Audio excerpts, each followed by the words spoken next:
than it is to work them in the air. And it's much more efficient to build a frame like this and then lift it as one piece and minimize the amount of time you need to use a crane than it is to do it piece by piece. And often the way the timbers are joined, like it kind of has to be done this way. And you know, in the Middle Ages, they're building timber buildings like this. If you think of an Amish barn raising, exactly the same thing. You build these big heavy frames, and then you get a bunch of people or horses to raise them into the air. So, and I've looked at these things, and it looks like that's how they did it. So, step one is you build the frames. You get your first one in position, and you stand it up, which would have been, I think, just a real shit show, like scary, you know. This thing weighs tons, you know, big timbers up in the air. It's racking back and forth and moving. There's guys yelling at each other. People are climbing on this, you know, and keeping it steady. People are pulling on the rope. I mean, horses were used in all sorts of construction tasks. I think, and I haven't seen a picture of a tank house being raised, but wow, I really wish I could find one. But there's pictures from, you know, late 19th century, early 20th century of 3-story Victorian manors being moved in San Francisco with 2 horses walking around a capstan, which is like, it's how they raise the anchor in a ship. It's like a big winch, and it's got these levers, and you just walk around it, and it pulls the rope up. So, and you know, they would have used block and tackle. They would have had some mechanical advantage. But basically, they were just pulling these things into the air. Oh, and there would have been what's called a gin pole, which is a very, very simple kind of crane. It's basically a tree that's had all the branches cut off. And then there's a rope and a pulley on it, and they would have stood that up and then hoisted up the side. So they would have stood that up and then braced it in place. And, oh yeah. So once it's in the air like that, it's tilted.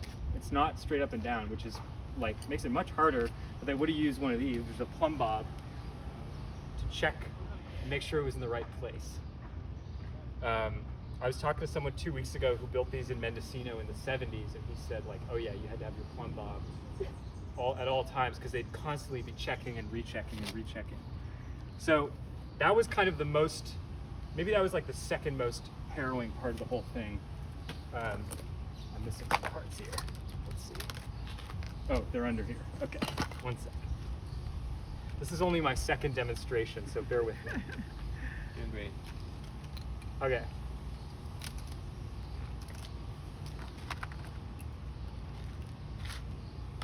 All right, so first side goes up, brace it, then they put the second side up, and then you can brace one side against the other side, and you're almost home free. Except even here, you can kind of tell, and there would have been many more braces. They would have braced them outside and inside. Even now you can tell this thing is like, it's not super sturdy. It's racking back and forth. It might be twisting. And this is something, this like stage right now is something I'm really interested in.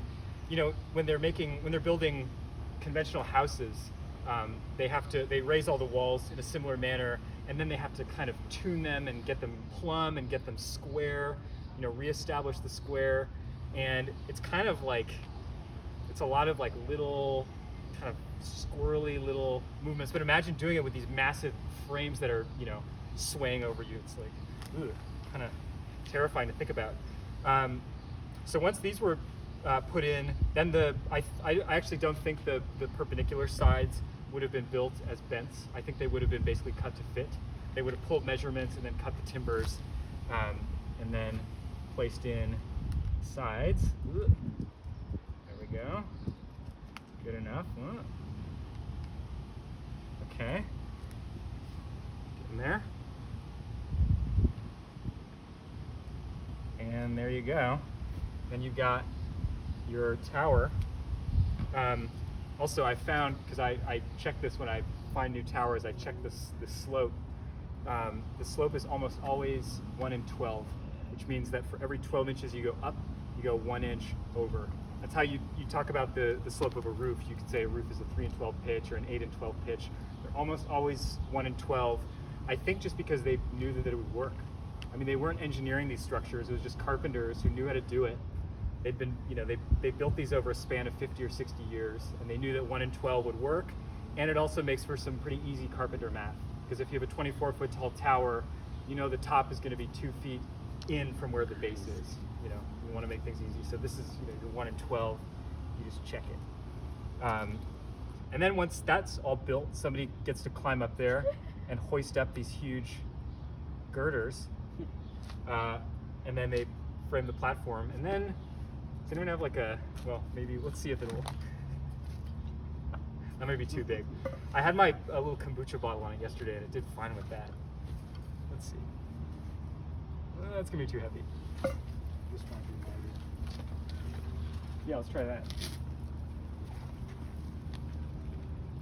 Oh, no. Okay.